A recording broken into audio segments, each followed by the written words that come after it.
So, welcome. Hello, everyone. Welcome to kweliLIVE. Today we have a documentarian, director, and author, Deborah Riley Draper. Thank you for being here with us today.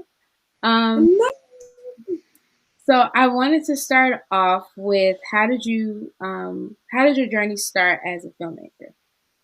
Oh my goodness. I started my career in advertising. So I was around brands and creating concepts for brands to connect with audiences. So storytelling on the 30-second to 60-second space, in small formats. And then the formats started getting longer and longer. And I really became, and this was a long journey because I always loved story, but having that career in advertising really crystallized for me that I wanted to get behind the camera and tell bigger, different, more substantial stories as it related to the culture and stories that were different in terms of the standard fare that we were seeing at the time. And I love documentaries, and I started there because that really gave me an opportunity to go into our history and look at our archived body of knowledge and use that to express our experience as African Americans in America. Yeah, I'm happy that you have that special interest because a lot of times when it comes to documenting history, we don't get those opportunities. And so, especially with Black women. So, I was wondering if you can talk about that as well as your journey as being a historian and also being a documentarian, where there's like a lack of Black women in that field. Well, being able to access history for anyone African American is a difficult task. And when you put access to history, access to records, access to documents, access to the transcripts and the photographs and the films of our past, is very difficult for anyone, because record keeping for Black people was not considered relevant or important. So those records are all over the place, not handled with care. So being able to navigate that space and then navigate this film space, which is also not always populated and with people of color, especially women, and you put the two together, man, that's two spaces that you don't see a lot of people of color, and certainly not a lot of people of color who identify as women. But the thing is, it's about tenacity. It's about wanting to really bring that dream of telling the stories of our past and bringing them forward. That is required, because it's not an easy journey of figuring out where things are. Like we know of a great hero. Someone may have referenced them in the passing. Now unpacking their story and finding the archives and the libraries and the people, places, and things that inhabit their life is like investigative reporting. It's CSI, and and if you're Black and you've ever had a grandparent to pass away, you know the difficulties of trying to find the right birth certificate or a marriage certificate, or how our history is archived can be in a lot of places. Names aren't always spelled the same. There's inconsistency in how the health department or the county recorded their births or deaths. So all of that plays a factor, that institutional racism that's baked in how our stories are cared for on an institutional level. And speaking of that, can you tell us about how did you come about selecting the story of Olympic Pride and American Prejudice? Olympic Pride, American Prejudice is such a tremendous story. It was an incredibly hidden story, because obviously everyone has heard of the 1936 Olympics. Everyone has, right? It's the Nazi Olympics. It's Hitler's Olympics. And people have heard of Jesse Owens. But what was the missing piece to that story were the 17 other African Americans who were part of that team, who many of whom medaled and brought home many medals, and the two African American women, Tidie Pickett and Louise Stokes, who are part of this 1936 American Olympic team. No one had heard of them. I had not heard of them. I was, in unpacking the story, we kept finding athlete after athlete after athlete. 18 Black people were in Nazi Germany defying Hitler and defying Jim Crow by being elite athletes and standing on the podium and speaking truth to power and truth to the fact that we are not second class citizens, that we are extraordinary in everything we do. And that story was really important to tell. It was also important to tell that we have to pay attention to our stories because they're not always told to us in a complete manner, right? The history books leave out they leave out scores and scores and scores and scores of people, but also important details that remind us that we're truly great. Yeah, and how far we've also come. Because, like, I know recently folks are talking about like this conversation of who's the greatest athlete of all time.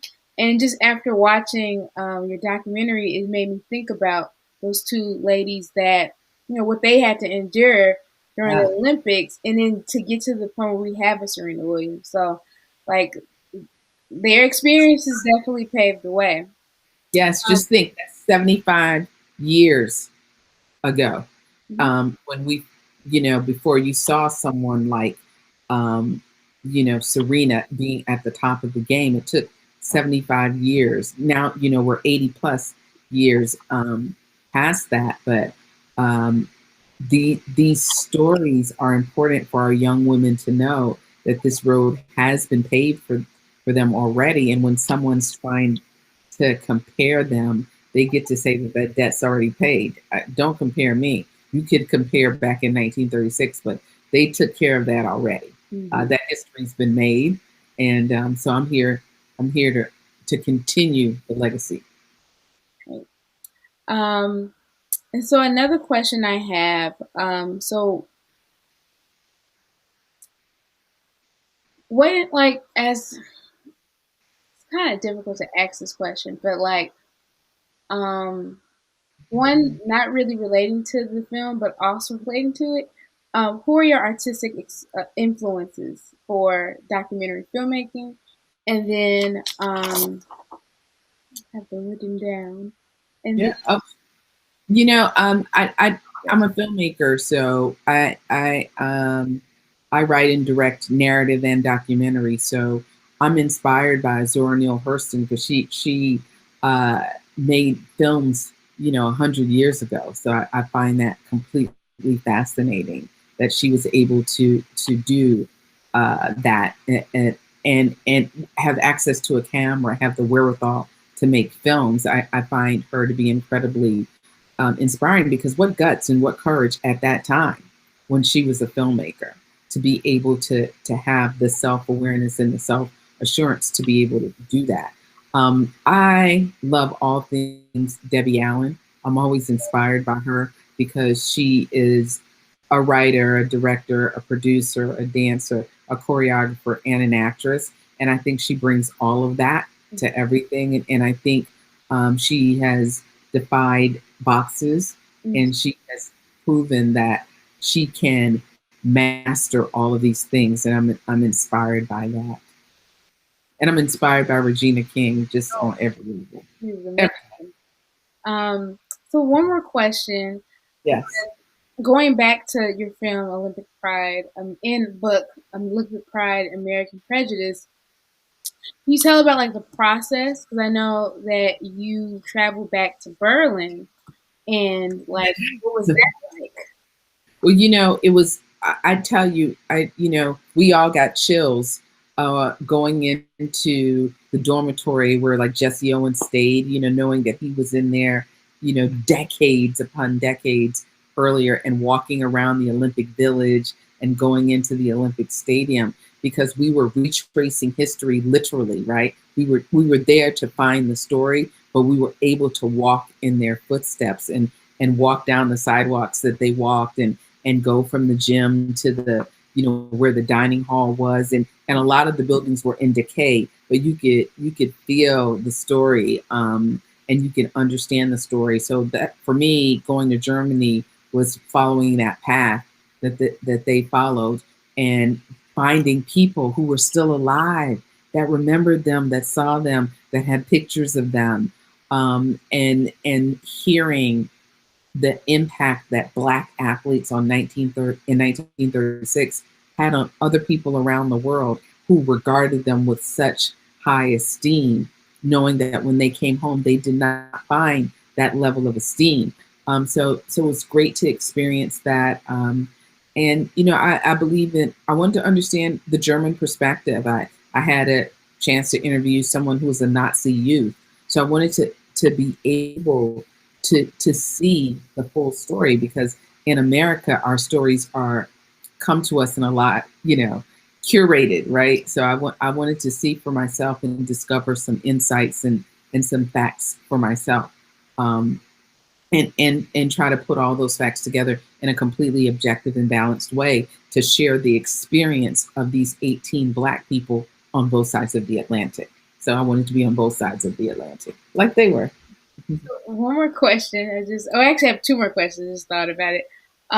So when it comes to acknowledgement, I noticed that you stated in, I think, one interview you were talking about how the White House finally was able to acknowledge them and award them.